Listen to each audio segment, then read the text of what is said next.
আসসালামু আলাইকুম। সবাই কেমন আছেন? আশা করি ভালো আছেন। আজ আমরা কয়েক বন্ধু মিলে ঘুরতে গিয়েছিলাম নারায়ণগঞ্জ শহর থেকে একটু দূরে, একটু ভেতরে প্রত্যন্ত একটি গ্রামাঞ্চল, যেখানে কল্পনাই করা যায় না। একটি বিরিয়ানি হাউস, অনেক বড় একটি বিরিয়ানি হাউস। সেখানে আমরা বিরিয়ানি খেতে গিয়েছিলাম। তো আমরা এসে পৌঁছালাম নদীর ঘাটে। নদীর ঘাট থেকে এখানে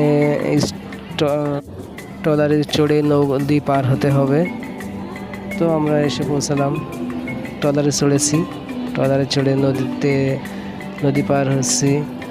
তো অনেক রোদ ছিল, তো রোদের মাঝে একটু স্বস্তি ছিল যে আমরা একসাথে ঘুরতে বেরিয়েছি। নদী, নৌকা, এগুলোর বিষয়ে আলাদা একটা মজা। তো এসে পৌঁছে গেলাম আমরা, জুমার নামাজ পরে এসে পৌঁছে গেলাম প্যান্ডেলে। বিশাল প্যান্ডেলের আয়োজন। সেখানে খাবার যে এখান থেকে সেল করছে, অনেক সিরিয়াল ছিল। সেই সিরিয়াল মেনটেন করে আমরা গিয়ে খাবার নিলাম। দেখেন মানুষ, সিরিয়াল পাওয়া যাচ্ছে না, তবুও আমরা অনেক কষ্ট করে সিরিয়াল পেয়েছি। বিয়ে বাড়ির মতো আয়োজন আর কি, এক কথায় অসাধারণ ছিল। আমরা খাবার খেয়েছি মন ভরে। দেখেন কত করে খাবার দিয়েছে।